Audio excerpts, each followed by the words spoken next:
and welcome to Butlin's. I didn't do a lot of filming yesterday because I had family here and we just sort of settled ourselves in. But today I'm going to show you around and show you as much of the camp as I possibly can.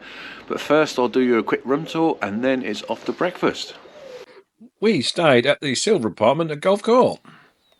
Yeah, it was generally quite a good apartment. I think the front door and frame could do with replacing at some point. This apartment sleeps 6 people. You've got 2 rooms with 2 single beds in it, each one, and then you've obviously got a master bedroom with a double bed. Rooms are kitted out pretty well. They've been recarpeted, I think, in the last year or so. You get a small wardrobe in both rooms. This is the second bedroom, pretty much the same as the first.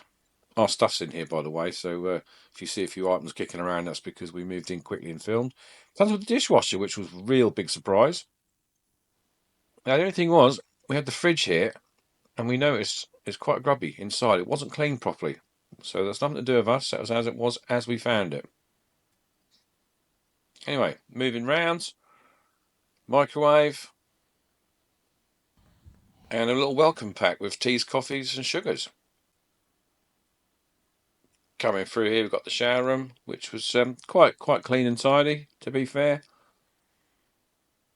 Shower was quite powerful. Come with some spare toilet rolls, as you can see. Anyway, master bedroom. TV on the wall.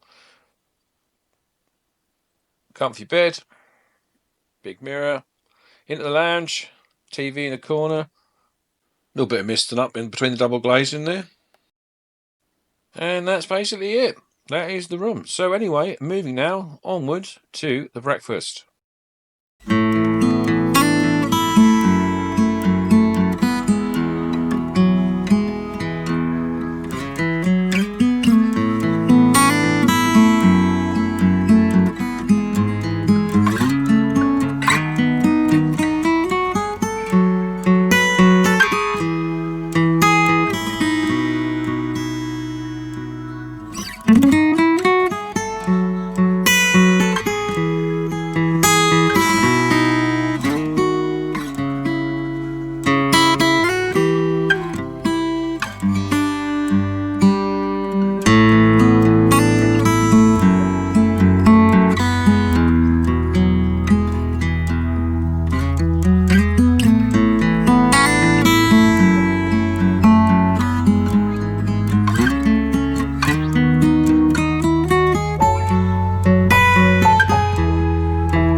Well, that was breakfast. That was really good.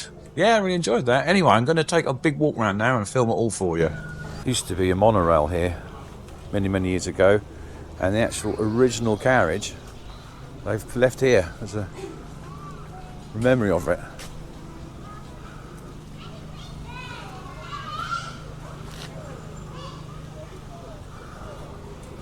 Anyway, moving on.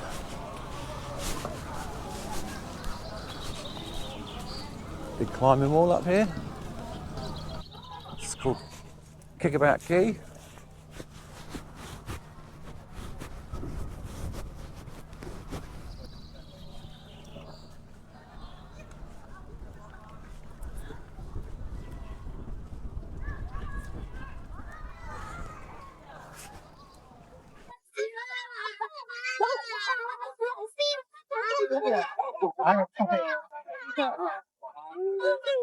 There's really so much to do here. You can understand why it's so popular. Billabong Beach, volleyball. Got an indoor activity centre.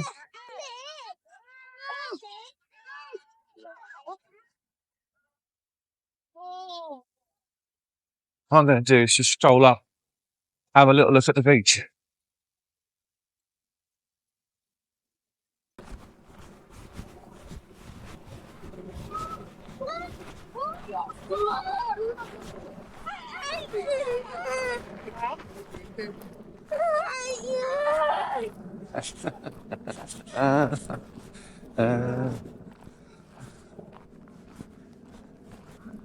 Thank God I'm out of that stage. Yeah, we played it. Go find Dad.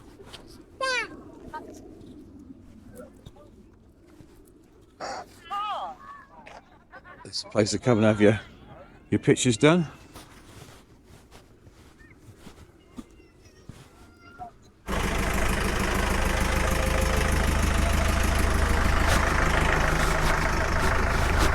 And this is Skegness Beach. Another wind farm. I don't know if you can see it with my non-telephoto lens. That's what I'm detecting on the beach. Well, walk back in again.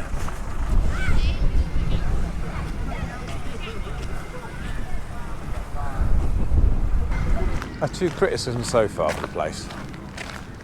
Not enough bar staff. Last night, in the main bar, we were watching the big show. Walk in, 5 people behind the bar. Within 1 minute, that reduced to 2. And it seemed to be the way everyone went yesterday. All the bars were on minimum staff, which causes big queues unnecessarily. The other niggle is accommodation blocks, a little bit tatty on the outside. I mean, tatty to the point they could really do with doing up. And it seems to be everywhere. But that's the only things I've found wrong so far.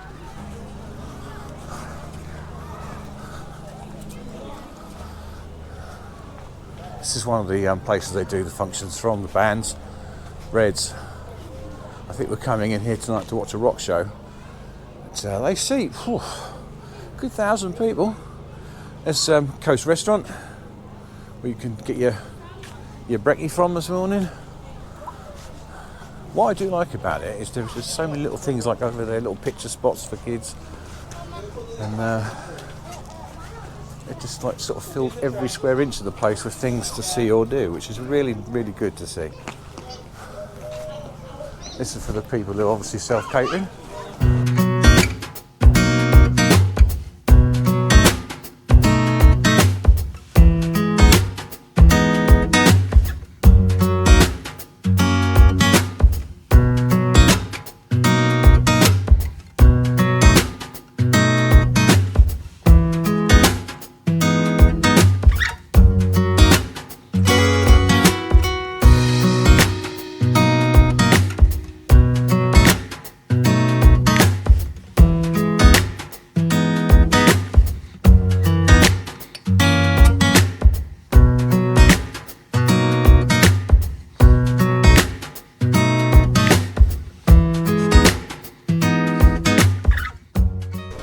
You can see all these chalets are done in like a colonial American style, but the upkeep of them is quite horrendous, and I can get like sometimes they're not been painted up, but I'll show you some later on where even the guttering is so dirty, there's bird nests in it and they just look neglected, and it's such a shame because they have such a good park. I mean, even those ceilings there, they won't come up 100%, but if they're just washed they look much nicer. I have to dodge so many people there, obviously so many children, and I don't want to film anybody directly, so I'm having to zigzag my way around the park. So if the camera's a bit jumpy or suddenly veer off somewhere, you'll know why. I try not to film anyone directly, but it's just a mass of people. So hard. I'm going to take a look at the Funfair at some point during this week, because obviously I'm here with family and children, so if I'm going to film them sort of places, I'd rather be with them. It looks it looks a little bit better, but so I'll be doing them this week. We're also going to try and go to Fantasy Island if the weather holds, but forecast isn't good. Fantasy Island isn't open every day at this time of year, so potluck, hopefully we'll film that for you. That looks quite a good day out. Going to walk back now towards the centre of it. That's just at the end of the camp, and our accommodation is right down the other side of the camp. Even the tent could do with a bit of clean up. Is it just me? As I say, at the end of the video I'll total up what things cost, and that will probably reflect in the fact that it's not bad value for money.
When we go into the skyline, I'm going to probably have to put some music over the top. There's a load of music playing. I'm never going to be able to scream over that lot.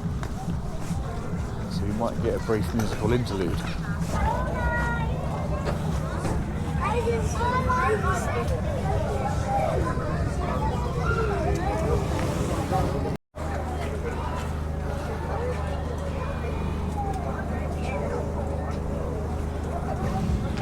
Scoop ice cream bar.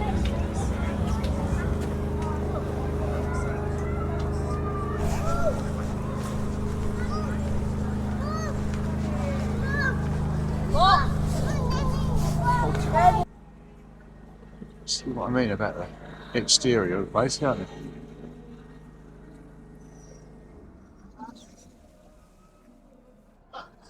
Still, don't let that spoil your experience. Apart from the grubbiness, good so far.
the all-inclusive package for the drinks, it works out from 10 AM in the morning to 11 AM you can have soft drinks only, but from 11 AM till midnight you can have alcoholic drinks, and to be fair, the range is pretty good.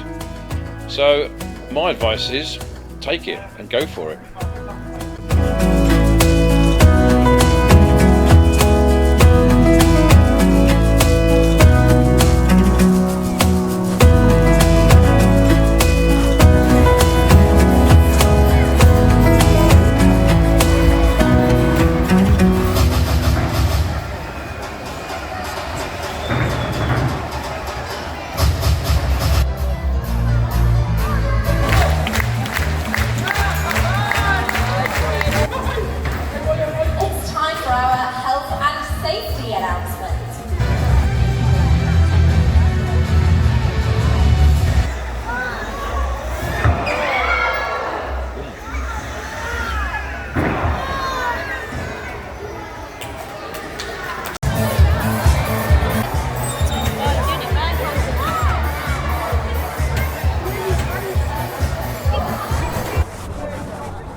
This was evening buffet every night. We had this obviously in the same place as we had breakfast.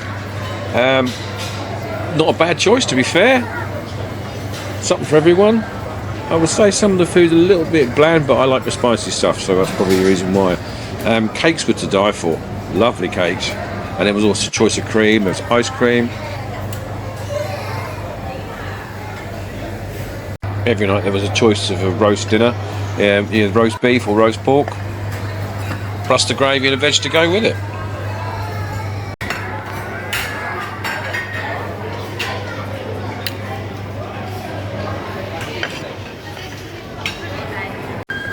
And if you like the spice, I recommend these Thai fish cakes. There's also a salad bar for those who wanted a healthy option, and just next door to that was where they had the soups, which changed every evening.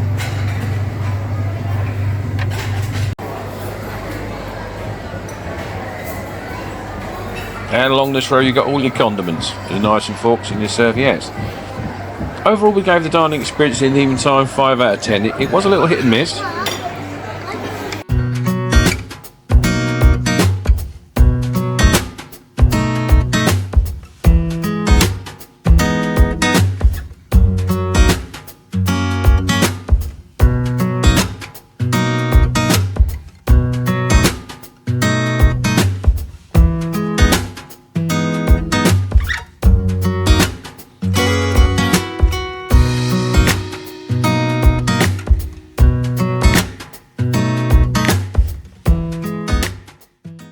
So without further ado, let's take a look at Butlin's Funfair.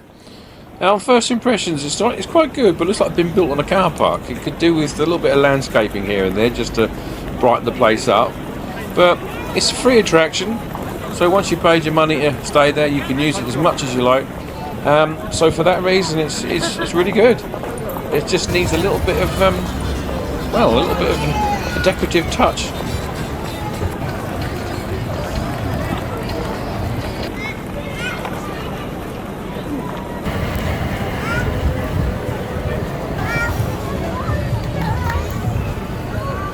I'd say overall this is, suits more to the younger kids. I think anyone in their teens and above wouldn't find much in this to do. There are some go-karts which you'll see in a moment, but you have to pay an extra for those. They weren't free. I think because obviously they're a little bit short-staffed again. Some of the rides are shut down while the rides are open.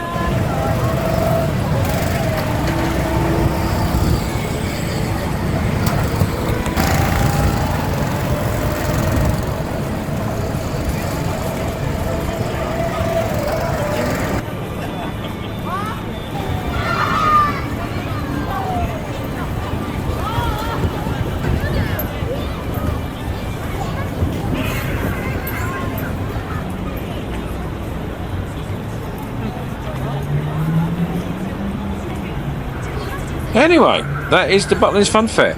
What I'm going to do now is just what I promised at the beginning of this video was just to give you a quick rundown of the condition of this place. I'm not trying to put people off from going, but I think Butlin's really ought to, for the sake of people, spend a little bit of time on the exteriors, because this is the first thing you see when you turn up, and it can be a little bit off-putting you know, when you pay good money to go somewhere, and that's the first thing you see when you get out of your car. So come on, Butlins, pull your socks up and get the places painted up, and then you'll have a fantastic park that everyone will love to come to. Anyway, total cost for this holiday was £550. We also paid on top of that another £50 per person for all-inclusive drinks, which works out really good value if you have more than 4 drinks a day. So I would definitely recommend it. An affordable holiday? Yes, it was. Would I come back? Yes, I would. That's all for this time round. Hopefully we'll see you again very soon. Please make a like and subscribe. It does us so much good, and we'll see you in the next one.